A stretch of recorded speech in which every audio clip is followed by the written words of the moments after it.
હવે આગળ આપણે સમજશું કે આજે 26 કેબિનેટ મંત્રી અને રાજ્યમંત્રીઓએ શપથ લીધા, તો એમાં કયા મંત્રીને કયું ખાતું ફાળવવામાં આવ્યું તેના વિશે.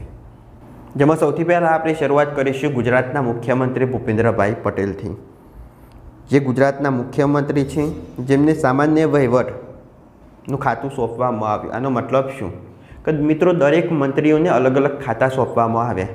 એની સિવાયના જે બાકી રહેતા ખાતા હોય દરેકની સાર સંભાળ કોણ રાખશે? તો મુખ્યમંત્રી પોતે. એટલે એમને સામાન્ય વહીવટ તરીકે ઉલ્લેખ કરેલો છે.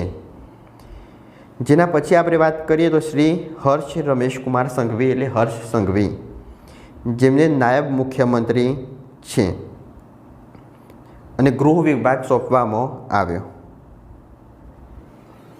જેના પછી આપણે વાત કરીએ તો પોલીસ, હાઉસિંગ, જેલ, નાગરિક સંરક્ષણ, ગૃહ રક્ષક દળ અને ગ્રામ રક્ષક દળ, સરહદી સુરક્ષા, નશાબંધી વગેરે જે છે એ નાયબ મુખ્યમંત્રી હર્ષ સંઘવી સાહેબને સોંપવામાં આવી.